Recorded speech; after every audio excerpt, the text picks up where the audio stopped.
Welcome friends. சிறுகடிக்க ஆசை serial இன்னைக்கு எபிசோடில் வரக்கூடிய சுவாரஸ்யமான சீன்ஸ் பற்றி பார்க்கலாம். முத்து ஃபைனான்ஷியர்ட்ட சொல்கிறாரு, கார் இப்போல்லாம் சரியாக ஓட மாட்டேங்குதுனே, வட்டி கொஞ்சம் குறைச்சிக்கோங்கண்ணே அப்படின்னு சொல்கிறாரு.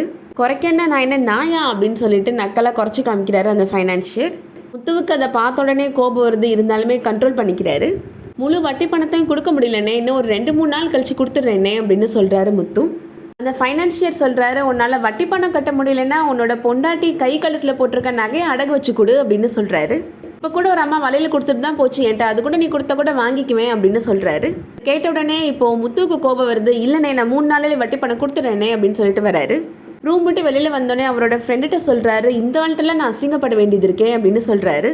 ஏடா கிளம்பி வீட்டுக்கு போ அப்படின்னு அவரோட ஃப்ரெண்டு சொல்கிறாரு. வீட்டுக்கு போகிற நிலமையில நான் இல்லை, மனசு நிம்மதியாக இருக்கணும்னா ஒரு இடத்துக்கு நான் போகணும் அப்படின்னு சொல்கிறாரு.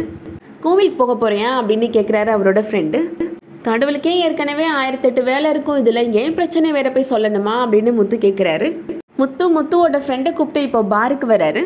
முத்துவோட ஃப்ரெண்டு சொல்கிறாரு, ஊருக்கு போயிட்டு வந்ததுலேருந்து நீ பாட்டிலே தொடலை, இப்போ ஏன்டா மறுபடியும் ஆரம்பிக்கிற அப்படின்னு கேட்குறாரு. எனக்கு இருக்கிற பிரச்சனைக்கு வேறு வழி தெரியலடா அப்படின்னு சொல்கிறாரு முத்து. இடையில இப்போ சுதாகரோட ஆட்கள் வந்து முத்துட்ட வம்பிழுக்கிறாங்க. எங்கள் அண்ணனை உள்ளே வைக்க போகிறேன்னு வசனம்லாம் பேசிட்டு போனேன், என்னவோ சிசிடிவி ஃபுட்டேஜ்லாம் தேடி போனேன், கிடைக்கல இல்லை, அதெல்லாம் நாங்கள் அழிச்சிட்டோம்ல அப்படின்னு சொல்கிறாங்க. எங்கள் அண்ணன் மேலே கை வச்சா அவர் சும்மாவாக இருப்பார் அப்படின்னு சொல்லி நக்கலாக சிரிக்கிறாங்க. அது கேட்ட உடனே முத்துவுக்கு கோபம் வந்துடுது. அங்கே இருக்கிறவங்கலாம் போட்டு அடிச்சிடுறாரு. அங்கே இருக்கிற இன்சார்ஜ் இப்போ அவங்க வராரு. எல்லோரும் கிளம்பி போகிறீங்களா இல்லை போலீஸ்க்கு நான் ஃபோன் பண்ணட்டுமா அப்படின்னு கேட்குறாரு. முத்துவோட ஃப்ரெண்டு முத்துட்ட நீ வீட்டுக்கு கிளம்பிடா அப்படின்னு சொல்கிறாரு. அடுத்ததான் முத்து வீட்டில் நடக்கிறத காமிக்கிறாங்க. ரோகிணி மனோஜ்கிட்ட சொல்கிறாங்க, இன்றைக்கி ஃபுல்லாக வேலை இருந்துகிட்டே இருந்துச்சு, நின்றுட்டே இருந்தேன் மனோஜ், கால்லாம் வலிக்குது, ரொம்ப டயர்டாக இருக்குது அப்படின்னு சொல்கிறாங்க. ஒரு நிமிஷம் இரு அப்படின்னு சொல்லிட்டு ரோகிணியை தூக்கிட்டு போகிறாரு மனோஜ். ஏன்னா மனோஜ், யாராவது பார்த்தா தப்பாக நினைக்க போகிறாங்க அப்படின்னு சொல்கிறாங்க ரோகிணி. ஏன் பொண்டாட்டியை நான் தூக்கிட்டு போகிறேன், யார் என்ன சொல்லுவாங்க அப்படின்னு சொல்லிட்டு இருக்கிறாரு மனோஜ் ரோகிணியை தூக்கிட்டு வரதை பார்த்த உடனே இப்போ விஜயா பார்த்துடா, கீழே போட்டுறாத அப்படின்னு சொல்கிறாங்க. என்னாச்சு அவளுக்கு அப்படின்னு கேட்குறாங்க. ஒன்றும் இல்லை ஆண்டி, எனக்கு டயர்டாக இருக்குன்னு சொன்னேன், உங்கள் பிள்ளை என்னை தூக்கிட்டு வந்துட்டாரு அப்படின்னு சொல்கிறாங்க ரோகிணி. ரொம்ப சந்தோஷமாக இருக்குமா அப்படின்னு சொல்கிறாங்க விஜயா. என்ன ஆண்டி நீங்கள் சந்தோஷமாக இருக்குன்னு சொல்கிறீங்க, இதுவே உங்கள் இடத்துல வேறு யாராவது இருந்தாங்கன்னா யாராவது பார்த்தா தப்பாக நினைப்பாங்கன்னு திட்ட தான் செய்வாங்க ஆண்டி அப்படின்னு சொல்கிறாங்க ரோகிணி.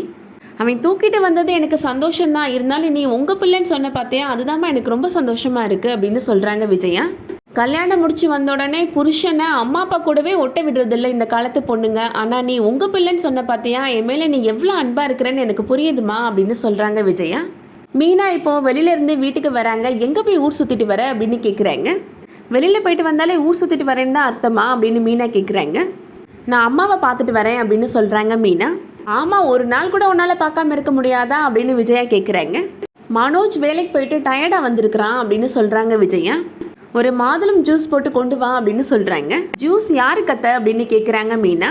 மனோஜ் தான் டயர்டாக இருக்கிறான்னு சொன்னேன்ல, அவனுக்கு போட்டு கொண்டு வா அப்படின்னு சொல்கிறாங்க விஜயா. ரோகிணிட்ட மீனா சொல்கிறாங்க, மாதுளை பழத்தெல்லாம் உரிச்சு நான் ஃப்ரிட்ஜில் தான் வச்சுருக்கிறேன், மிக்சியை வாஷ் பண்ணி வச்சுருக்கிறேன், நீங்களே போய் ஜூஸ் போட்டுக்கோங்க அப்படின்னு சொல்கிறாங்க. அதை கேட்ட உடனே விஜயா கோபப்படுறாங்க. நான் உனக்கு வேலை சொன்னால் நீ என்ன அவளுக்கு வேலை சொல்லிட்டு இருக்கிற அப்படின்னு கேட்குறாங்க. மீனா இப்போ அவங்க ரூம்குள்ளே போயிடுறாங்க.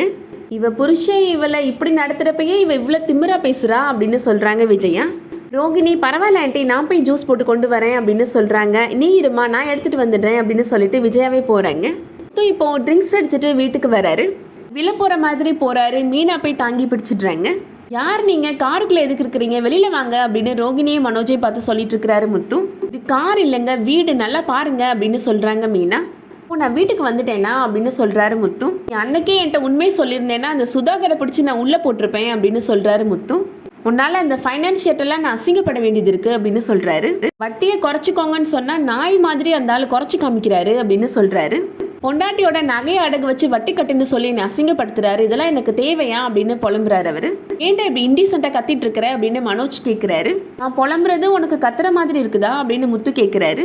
குடிக்கிறத நீ விடவே மாட்டையாடா அப்படின்னு கேட்குறாரு மனோஜ். நீயும் நல்லவனா நடிக்கிறத நிறுத்தவே மாட்டையாடா அப்படின்னு கேட்குறாரு முத்து. எல்லாம் ஒன்னால தான், நீ ஓடி போனதுனால தான் அப்படின்னு சொல்ல வராரு. அதோட இன்னைக்கான எபிசோட் முடியுது.